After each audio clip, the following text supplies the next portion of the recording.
नमस्कार.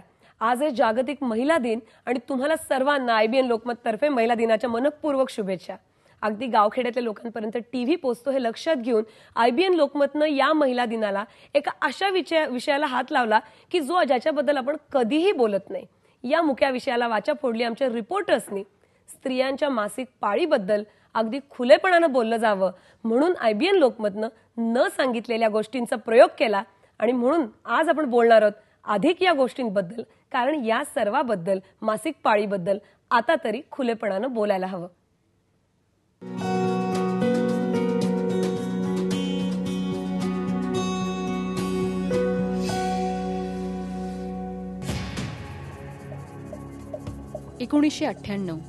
अंशु गुप्ता उत्तर प्रदेशातल्या फिरोजाबादला गेले होते. तेव्हा तिथल्या एका गरीब महिलेचा मृत्यू त्यांनी पाहिला. मासिक पाळीच्या काळात या महिलेनं जुना ब्लाऊज गंजलेल्या हुकासकट वापरला होता. त्यामुळे इन्फेक्शन होऊन तिचा मृत्यू झाला.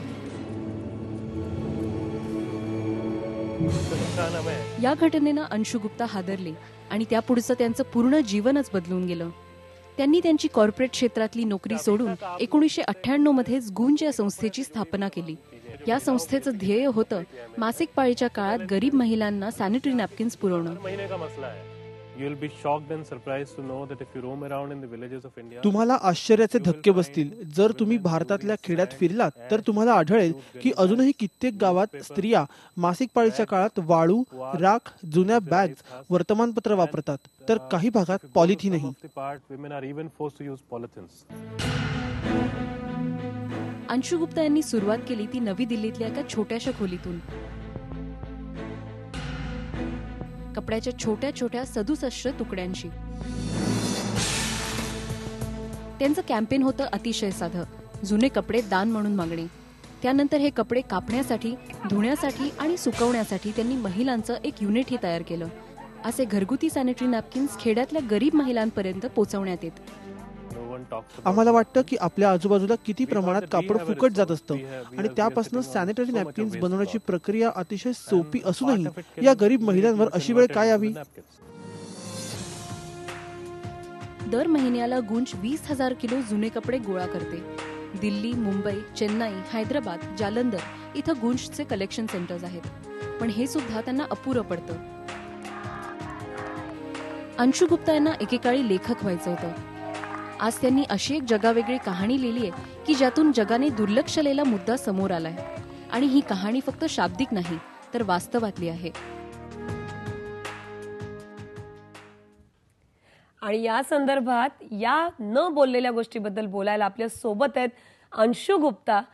CNN आयबीएनचे जे रिअल हिरोज होतात त्यातले ते हिरो आहेत. आज आयबीएन लोकमतवर आणि मराठी चॅनलवर प्रथमच आपण अंशु गुप्ता यांना भेटतोय. गुंज नावाच्या एका NGOचे ते संस्थापक आहेत आणि त्या संस्थेतर्फे हे काम चालवलं जातं. अंशु गुप्ता, आपका आईबीएन लोकमत पे स्वागत. आज आप हमसे बातें करेंगे जिसके बारे में ज्यादातर की बातें नहीं होती है. मैं आपका स्वागत करती हूँ. आणि याच बरोबर आपल्या सोबत आमच्या स्टुडिओत आहेत सुषमा देशपांडे, लेखिका आहेत. वहिमी सावित्रीबाई मुळे आपण त्यांना ओळखतो, पण त्याहीपेक्षा जास्त एक बचत गटांचं फार महत्वाचं, फार मोलाचं गावखेड्यातल्या बायकांबरोबरचं काम सुषमानी केलेलं आहे. आणि तुम्ही आज इथे आलात महिला दिनाच्या दिवशी. मनपूर्वक स्वागत आयबीएन लोकमतवर. आणि आपण आज बोलणार आहोत या गोष्टीबद्दल. अंशु गुप्ता, मुझे आपसे पहला सवाल यह है, इस महिवारी के बारे में बात करने के लिए स्त्रियों को भी जरा सी शर्म आती है, हिचकिचाती है, कुछ शर्मिंदगी महसूस होती है. आपने एक पुरुष होकर ये कैसे मुद्दा उठाया, ये इश्यू आपको अहम कैसे लगा, इसकी शुरुआत कैसे हुई? देखिए, मुझे कभी ऐसा नहीं लगा कि मैं पुरुष हूँ तो मुझे इस बारे में बात नहीं करनी चाहिए. मतलब आप यदि आज यदि आप हमारे शहरों को भी देखें तो उसमें जो सैनिटरी नैपकिन खरीदने का काम है वो आधे से ज्यादा पति लोग ही कर रहे होते हैं. और वो उसको इतना छिपाकर एक काले पॉलिथीन में दे दिया जाता है और मार्केट में आप बड़े शिद्दत से काला पॉलिथीन लेके घूमते रहते हैं. जो सबको पता होता है उस काले पॉलिथीन में क्या है. मुझे कभी नहीं लगा कि पुरुष होकर आप इस मुद्दे को नहीं उठा सकते. सवाल सिर्फ इतना सा था कि जब आप कपड़े पे काम कर रहे हैं और फिर आप इसकी एक ज़रूरत को समझते हैं. आप ये देखते हैं कि मतलब एक महिला जिसके पास पूरा तन ढकने के लिए एक साड़ी नहीं है, तो एक स्वाभाविक सा सवाल है कि ये महिला इन 5 दिनों में करती क्या होगी. तो फिर हमने इस सब्जेक्ट पे, इस विषय पे लोगों से बात करना शुरू करा। शुरुआती दौर हमेशा इन चीज़ों में थोड़ा सा मुश्किल रहता है, बट मैं एक बात ये साफ बोलना चाहूँगा कि मतलब एक इनिशियल, एक शुरुआती हिच के बाद मेरा जो अपना अनुभव इतने साल का रहा है, तमाम मीटिंग्स में जाके, गांव-गांव में जाके महिलाओं से बात करने का, एक इनिशियल हिच के बाद, शुरुआती दौर के बाद महिलाएं इस बारे में बात करना चाहती हैं, क्योंकि सच बात यह है कि उनके लिए मासिक त्रासदी है। तो महिलाएं बात करना चाहती है, लेकिन उनको बात करने के लिए वो एम्पावर्ड नहीं महसूस करती। गूंज ने ये काम कैसे किया?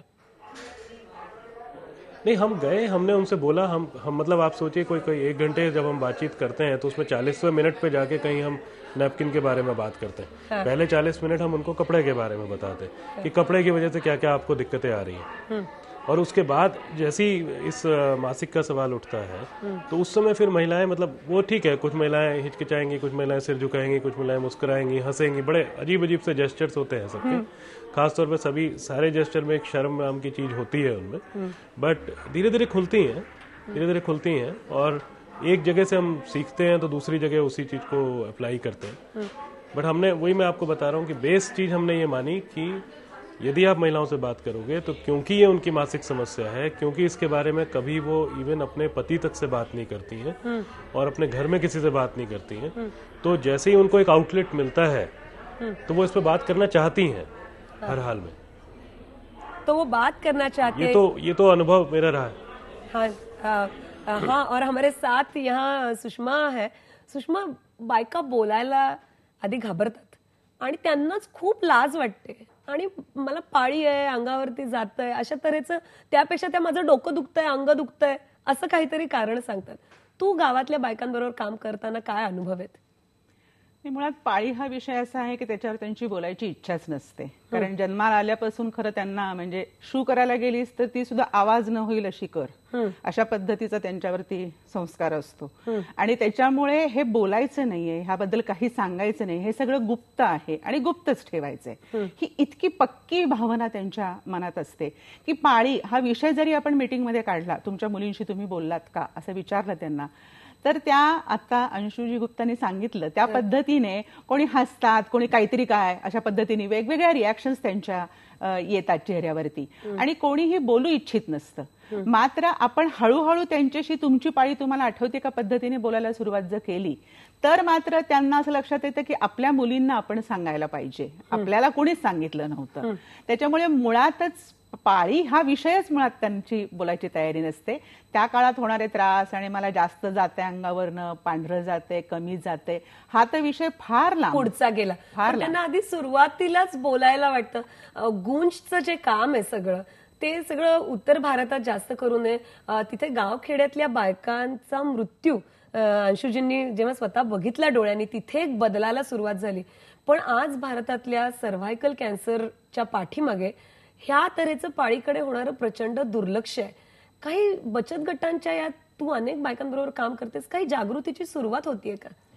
बचत गट सरकारी माध्यमातून काम आहे ते आर्थिक स्वरूपाचं जास्ती आहे, परंतु काही संस्था वेगवेगळ्या पद्धतीने काम करता आहेत आणि त्या एकूणच शरीरासंदर्भामध्ये स्वतःच्या बाईला एक जाणीव असावी ही जी भूमिका सततच सर्व महिलांनी घेतलेली आहे ती खेडेगावात घेऊनही त्यांच्याशी बोललं जातं, किशोरवयीन मुलींशी बोललं जातं, परंतु आपल्याकडे मासिक पाळीमध्ये शिवत नाहीत अशी एक पद्धत आहे सगळीकडे, कुठेही गेलात तरी, म्हणजे तिने बाजूला बसायचं, तिने कशाला हात लावायचा नाही। त्याच्यामुळे मुळातच ह्या कालावधीमध्ये आपण नकोय कुणाला आणि एकतरी वेगळी भावना घेऊन ते दिवस त्या काढत असतात। म्हणजे नुसती त्यात लाज नाहीये, त्यामध्ये आपण नकोसे आहोत ही भावना आहे। अंशु जी, हम जब सुषमा के साथ यहाँ बात कर रहे हैं, वो टैबू की बात कर रही है। मुझे टैबू के बारे में आपसे बहुत बात करनी है और आपसे जान लेना है कि ये टैबू कैसे ऑपरेट होता है, इसका विश्लेषण कैसे किया जाए। अब हम वो करते हैं एक ब्रेक के बाद। तुम्ही पहा फक्त IVN लोकमत।